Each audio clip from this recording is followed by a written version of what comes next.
Shalom alaihim, kekasih Bapak Yahweh. Hari ini hari Minggu tanggal 5 Juli 2020. Bagi saudara yang tidak sempat mengikuti ibadah online pada pagi ini, kembali saya akan menginformasikan rema-rema kebenaran firman Tuhan dalam ibadah tadi pagi melalui Zoom. Pertama kali Ibu Yemima membacakan Yoel 2 ayat 1 sampai dengan 11. Di situ menceritakan tentang hari Yahweh yang dahsyat. Demikian juga dilanjutkan Bapak Hengki membacakan Ibrani 4 ayat 10 sampai dengan 16. Di situ menceritakan hari perhentian yang disediakan Elohim. Dan dilanjutkan juga oleh Ibu Susan yang membacakan 1 Tesalonika 3 ayat 8 sampai dengan 13. Dalam ibadah awal pagi ini tadi ada Pak Hengki bersaksi bagaimana dia mengalami ada kelemahan-kelemahan tubuh dan dia menganggap ini adalah suatu hal yang dialaminya dalam masa tuanya. Saya kira Pak Hengki saat ini umurnya 83 tahun ya. Tetapi dia tetap bersemangat di dalam dia itu memberikan kebenaran-kebenaran firman Tuhan. Dia tetap bersemangat di dalam dia merenungkan firman Tuhan. Juga pada pagi ini dia juga boleh bersama-sama membacakan kebenaran firman Tuhan. Dan dilanjutkan dari kesaksian Ibu Yemima bagaimana di tempat kantornya Mission Care sudah mengadakan ibadah bersama secara langsung. Dan Ibu Yemima merasakan betapa kedekatan dengan anak-anak Tuhan, dengan hamba-hamba Tuhan secara langsung begitu sangat dirasakan. Bagaimana dia merasakan rasa hadirat Tuhan itu menjamah di dalam ibadah yang dilakukannya. Dan demikian juga kalau kita baca rema firman Tuhan atau kita mendengarkan rema-rema firman Tuhan, bagaimana kadang-kadang kita manusia dipengaruhi oleh lingkungan kita, oleh keadaan kita. Dari Pak Hengki dalam keadaan yang ada sakit, menderita kelemahan tubuh. Memang secara manusiawi kalau kita baca di dalam Ibrani 4 tadi dikatakan yang dibaca oleh Pak Hengki bahwa kita memiliki suatu tempat perhentian. Dan bila mana kita belum masuk ke suatu tempat perhentian itu, maka kita belum berhenti daripada segala pekerjaan-pekerjaan kita. Tempat perhentian bisa juga berbicara mengenai tempat yang atau waktu yang disediakan Tuhan di waktu Sabat, tahun Sabat berikutnya, yaitu di mana ada hari yang ditetapkan Tuhan menjadi hari di mana kita memerintah bersama Kristus 1000 tahun di dalam kerajaannya.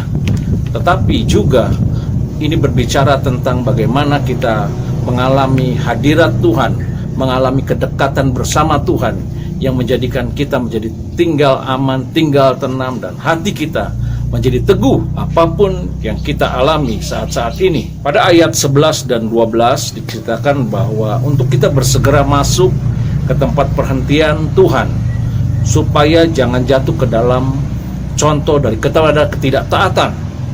Dalam ayat ke-12 karena dikatakan bahwa firman Elohim itu adalah firman yang hidup dan kuat, dan dia lebih tajam daripada pedang bermata dua manapun, dan pedang itu dapat menusuk sangat dalam, dan dia dapat memisahkan antara jiwa dan roh, dan juga memisahkan sumsum daripada sendi-sendi, dan dia dapat membedakan pertimbangan hati manusia. Dikatakan dalam ayat selanjutnya dikatakan bahwa di hadapan Tuhan tidak ada yang tersembunyi, dan di hadapannya semua telanjang, dan kepadanya lah semuanya harus memberikan pertanggungjawaban. Dalam Yoel 2 ayat pertama di situ ada perintah, tiuplah sangkakala di Sion, kumandangkanlah tanda peringatan. Kedatangan Tuhan yang sudah tidak lama lagi harus dikumandangkan. Dan beberapa waktu ini kita tahu beberapa tahun ke belakang ada fenomena-fenomena di mana orang-orang mendengar suara sangkakala. Demikian juga di tahun-tahun belakangan ini banyak umat Tuhan tiba-tiba membuat shofar-shofar dan niup shofar-shofar di dalam rumah-rumah ibadah ataupun di dalam kegiatan-kegiatan ibadah. Suatu tanda sebenarnya suatu peringatan. Sangkakala adalah suatu peringatan, dan di sini adalah peringatan bahwa kedatangan Tuhan yang sudah tidak lama lagi. Dan begitu dahsyatnya kedatangan Tuhan bagi orang-orang dunia ini, sehingga dikatakan bahwa seluruh penduduk negeri yang mendengar suara peringatan itu, mereka itu akan menjadi takut, menjadi gentar, karena dikatakan bahwa hari Yahweh yang sudah mendekat itu adalah hari yang penuh dengan kegelapan bagi mereka, dan hari penuh dengan kesuraman, hari penuh dengan kekelaman, keadaan yang berawan dan yang mencekam.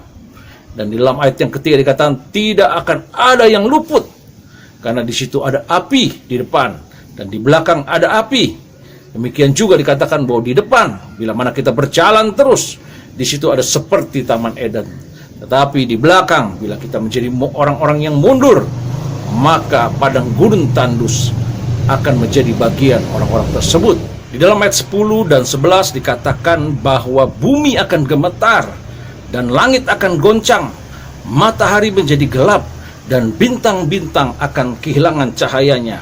Dan juga dikatakan dalam ayat 11, dan Yahweh sendiri yang akan memperdengarkan suaranya di depan tentaranya, dan pasukannya sangat banyak, dan pelaksana firman-Nya kuat. Betapa hebat dan sangat dahsyat hari Yahweh, siapakah yang dapat menahannya? Kalau kita baca ayat selanjutnya, maka dikatakan ada seruan untuk setiap orang berbalik kepada Yahweh. Artinya setiap orang harus memperhatikan apa yang menjadi kehendak Yahweh di dalam hidupnya, khususnya bagi kita sebagai anak-anak Tuhan, sebagai tentara-tentaranya. Kita harus mempersiapkan diri di dalam masuk dalam peperangan pada akhir-akhir ini, pada masuk bahwa kita akan menjadi orang-orang yang akan menyatakan atau mengumandangkan suara kebenaran firman Tuhan, bahwa Tuhan yang ada di pihak kita yang akan memberikan kemenangan bagi tiap-tiap kita. Dalam 1 Tesalonika 3 ayat 8 sampai dengan 13 yang dibaca oleh Ibu Susan, kita bisa belajar di situ ada hubungan roh yang begitu luar biasa antara Rasul Paulus dengan jemaat di Tesalonika. Dan di situ dikatakan bahwa Paulus menulis dalam suratnya bahwa betapa dia merasa hidup jika dia mengetahui atau mendengar jemaat Tesalonika berdiri teguh di dalam Tuhan. Dan hal itu menyatakan bahwa ada ucapan syukur yang keluar selalu dalam Rasul Paulus dan teman-teman bila mana mendengar sukacita yang ada di dalam jemaat Tesalonika.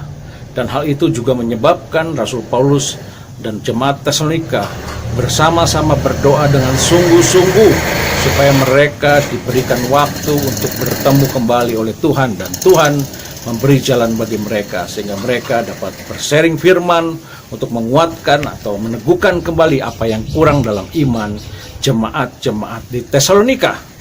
Dan demikian juga Paulus memberi nasihat supaya mereka tetap bersekutu atau tetap kuat di dalam mengasihi satu dengan yang lainnya di antara jemaat-jemaat Tesalonika, dan menjelang kedatangan Tuhan supaya mereka tetap menguatkan hati mereka dan supaya mereka kudus, supaya mereka tidak bercacat celah di hadapan Bapa menjelang kedatangan Tuhan Yesus Kristus dalam ayat yang ke-13. Dan pada kesempatan pagi ini juga kita mendengar sharing firman Tuhan daripada Pak Frans yang mengkaitkan tentang hari penantian dari peristiwa Yesus menyembuhkan anak muda yang sakit ayan di dalam Matius 17 ayat 14 sampai dengan 21. Dalam cerita bahwa ada seorang datang kepada Yesus dan meminta tolong untuk anaknya disembuhkan karena sakit ayan. Dan anaknya begitu menderita karena seringkali dia dimasukkan ke dalam api dan seringkali dimasukkan ke dalam air. Dan orang itu sudah membawa kepada murid-murid Tuhan Yesus. Dan murid-murid Tuhan Yesus tidak dapat menyembuhkannya. Dan Tuhan Yesus menegur mereka, dikatakan, berapa lama lagi aku harus bersama-sama dengan kamu, orang yang kurang percaya atau yang tidak percaya. Dan berapa lama lagi aku harus sabar terhadap kamu. Dan panggillah anak itu. Maka anak itu dibawa kepada Yesus, dan Yesus langsung menegur roh jahat atau setan yang ada di dalam diri anak itu yang menyebabkan anak itu menderita sakit ayan. Dan ketika Yesus mengusir, maka setan itu keluar daripada anak itu. Dan seketika itu juga anak itu menjadi sembuh. Dan pada saat kesendirian Yesus dengan murid-muridnya, maka murid-murid bertanya kepada Yesus, mengapa kami tidak dapat menyembuhkan anak itu? Dan Yesus menjawab bahwa karena kamu kurang percaya. Kalau dalam versi lain, karena kamu tiada beriman. Jadi diperlukan iman. Dan mengapa dikatakan bahwa jenis ini tidak dapat diusir kecuali dengan doa dan puasa. Nah, kita bisa mengambil makna di sini. Pak Pran mengatakan bahwa masa perhentian, yaitu juga adalah masa di mana kita bersekutu dengan Tuhan secara pribadi, di mana kita mempersiapkan kehidupan kita sebelum kita melayani Dia. Kita ada persekutuan di dalam doa, di dalam puasa, juga di dalam firman-Nya. Supaya apabila kita melayaninya, maka kita memiliki iman yang teguh, iman yang mantap untuk melakukan sesuai dengan kehendak daripada Tuhan. Tuhan Yesus memberkati.